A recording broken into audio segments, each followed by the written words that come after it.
కోడిగుడ్లు ఎండునెత్తళ్ళు కూర తిన్నారా ఫ్రెండ్స్? ఎప్పుడైనా చాలా బాగుంటుంది. ఎలా చేయాలో మీకు నేను చూపిస్తాను, రండి.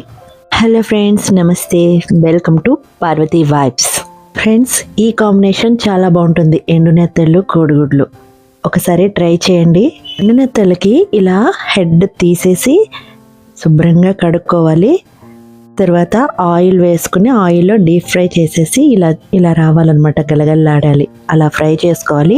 చాలా సింపుల్ అండ్ ఈజీ రెసిపీ. ఆయిల్లో ఉల్లిపాయ పచ్చిమిర్చి ఫ్రై చేసుకోవాలి. ఫస్ట్ అయితే ఎండునెత్తల్ని శుభ్రంగా కడిగేసి ఫ్రై చేసుకోవాలి. కొంచెం ఆయిల్ వేసుకుని డీప్ ఫ్రై చేసుకోవాలి. అది మీకు చూపించలేదు, కానీ ఎందుకంటే నేను ఇలా చేద్దాం వీడియో అని ఆ తర్వాతే ఐడియా వచ్చింది. మీకు చూపించాలి అనిపించి సగంలోనే స్టార్ట్ చేశాను అనమాట వీడియో. అది ఫ్రై చేసేసాక నెక్స్ట్ టమాటో ముక్కలు కూడా వేసి ఇలా ఫ్రై చేసుకోవాలి. ఆ తర్వాత కొంచెం సాల్ట్, పసుపు, కొంచెం కారం మీరు తినేదాన్ని బట్టి వేసుకోండి. ఎక్కువైతే ఎక్కువ, తక్కువగా అయితే తక్కువ వేసుకొని ఇలా బాగా కలుపుకొని ఒకసారి మూత పెట్టుకొని అలా మగ్గనివ్వాలి. తరువాత అందులోనే ఎండునెత్తలు ఫ్రై చేసినవి కూడా వేసి ఇలా బాగా కలుపుకోవాలి. 1 నిమిషం పాటు మూత పెట్టి మగ్గనివ్వాలి.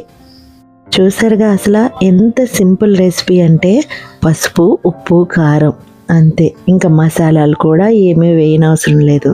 తరువాత కొంచెం వాటర్ వేసుకొని మూత పెట్టుకొని కొంచెం సేపు ఉడకనివ్వాలి. మరి ఎక్కువసేపు అవసరం లేదు, ఆల్రెడీ నెత్తళ్ళు ఫ్రై అయిపోయినాయి కాబట్టి టమాటా కొంచెం ఉడికే వరకు చాలు, సరిపోతుంది.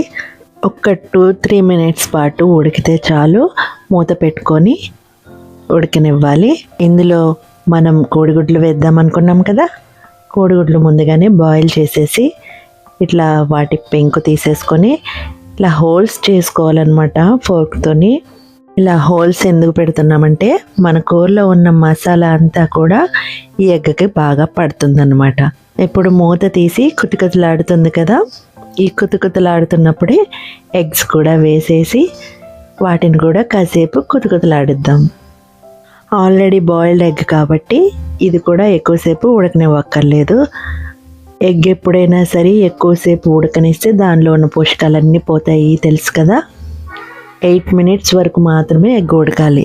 ముందుగా ఆల్రెడీ 8 మినిట్స్ లోపలనే ఉడికిపోయినాయి కదా, ఇక్కడ ఒక 1 మినిట్ అయితే సరిపోతుంది. ఇలా గ్రేవీ కూడా తిక్కగా అయిపోతుంది. ఇలా 1 మినిట్ పాటు ఉడికిన తర్వాత డిష్ అవుట్ చేసేసుకోవడమే.